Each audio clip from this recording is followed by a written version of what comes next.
The release of Apple's 3 new iPhones has many customers buzzing. It is the latest installment of the iPhone X family, featuring the XS, the XS Max, and the XR. Okay, Thankfully, that was your read. The new phones are said to be the upgraded versions of last year's iPhone X. The line ranges in size, price, weight, and color. Joining us now with those new iPhones in hand is senior editor for reviews at CNET, Scott Stein. No different than this one, right? Yeah, right. Oh my gosh, yours looks like a baby compared to those two. Well, I kept getting these so confused when I was reviewing them. Like which one was which? On the surface, they look the same. Okay, so they're totally on the same on the surface. Okay. I mean, these are the same design. Yeah, so what's the situation this year? There's an explosion of these. The explosion, the phones, right. So these come out now for the XS and XS Max, but Apple has a third phone, the XR or the XR, that's coming out late October. That one costs less, and it could well be as well performing as this phone, maybe in a better battery life, so you got to wait. This is part one of, yeah, exactly. So heads up, if you want to get one of these, wait for that one. But the difference here is that if you're an iPhone X person, you do not need to upgrade. You don't. No, I mean, this is faster. A lot of, like, again, upgrades in terms of speed, cameras, LTE is faster, but the whole picture, this whole thing, still feels like the one before, and the prices are high. This is $1,000 and up. So does it still have the sort of the Android type?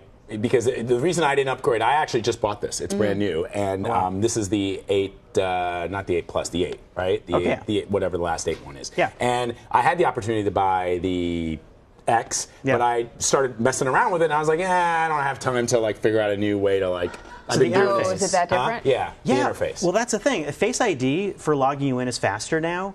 But that's what I was saying in my review, too, is that I still think for a lot of people that are used to the old way of doing it, getting in is really fast. I still think Face ID and that whole interface takes a lot of getting used to. I mean, sooner or later, Apple's going to move its entire line to that. Right. So it is going to happen, but you don't have to make the choice right now if you don't want to. That being said, I think these are really good phones, but they are not necessary phones, especially if iOS 12, which just came out, is improving performance on a lot of older phone models, which it is.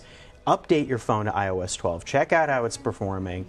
And yeah, if you have a 10, you spend $1,000 for it. Just wait. Just hold still on that. Right. Okay, so can we talk about the list that Vlad read off, the XR, whatever? What are the differences between the phones? Sure. So you're basically looking at the same processors inside, so that matters for speed. The cameras have been improved, the basic internal sensors and the image signal, all that stuff that's in there. What you're talking about is that the dual cameras. So if you like zooming in telephoto, cool. The fancy ones, these also have... The camera just zoomed in right there when you said that. Yeah, so these, the XS models also have the fancy design, which you do not need to have in terms of the glass and the steel. The XR will have aluminum. But also these have OLED screens. That just means if you're a real screen aficionado, they're higher resolution, colors are better. That being said, Apple already makes great LCD screens. If you have an 8 or even iPad, the screens generally look fine. So I don't think it's the same difference when you had a MacBook and you go to Retina, that you notice. I don't think this is that type of leap. But you're mostly talking about little differences to spend more for these phones.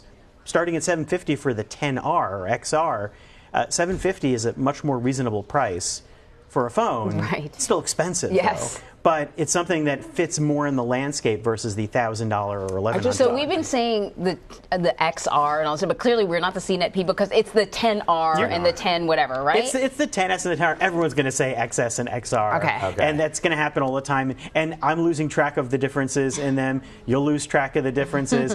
When I had them lying on tables, we wondered which one was which. And I think it's just going to get to that point where you're going to just grab one. I feel like sort of after, not this announcement, but the announcement before, I remember I asked, right, because I had the 8, should I invest in a 10? And it was, no, wait till the next one. And I feel like every time there's an announcement now from Apple, it's kind of like, wait till the next one, because hardly anything huge comes out anymore in regards to the phones. The earbuds were really cool and all that sort of stuff, but Right.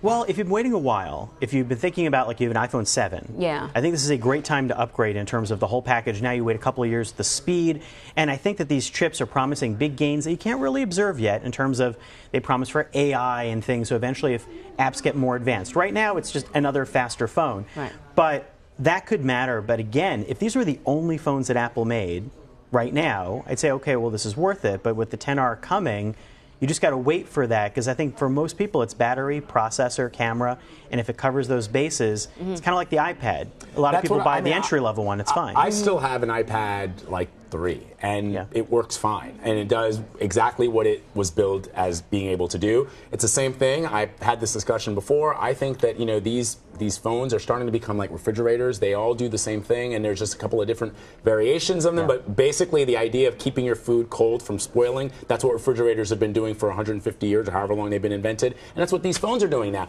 And I suspect that if you look back at the moves that Steve Jobs made, where it was like, hey, there's a iPhone or there's a MacBook. These are essentials. You need them in your life. Now, with all these different variations and all these XS and XR and all, I mean, I'm good with the one, and I'll be fine for a couple of years. Yeah, I think it's like laptops. I don't need AI on my phone. Okay, but so let me ask you a question. It's a laptop type thing. What is it that we don't know? Is there something maybe people like you, the insiders, know that's coming down the line that, my phone is going to be a paperweight when all this other technology kicks in? Well, that's an excellent question. I think that when you look at the whole big phone landscape, we've been seeing a lot of promises from companies like Samsung about things like bendable phones or transformable phones. That's interesting. Right. So how will that hold up? Is it durable? Is it interesting? There's that. Camera tech might advance even further, maybe adding extra lenses or who knows what. Apple's talking about computational photography, is the idea that you can do more by just capturing the information, transforming it later on.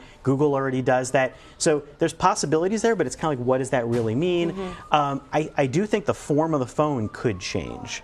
But right now, everything's kind of locked into this shape. And we don't really even know if that next form is one that you'd want or how much you'd have to pay for it. But I think we are like in laptop land. Yeah, we're at the point where I think is a very stable landscape. So that's the good news if you want to buy something between all the phones, is that it's a good time to buy if you can afford it. And you just have to wait for the most affordable one. For Apple, that's the one that we unfortunately do not have to review yet.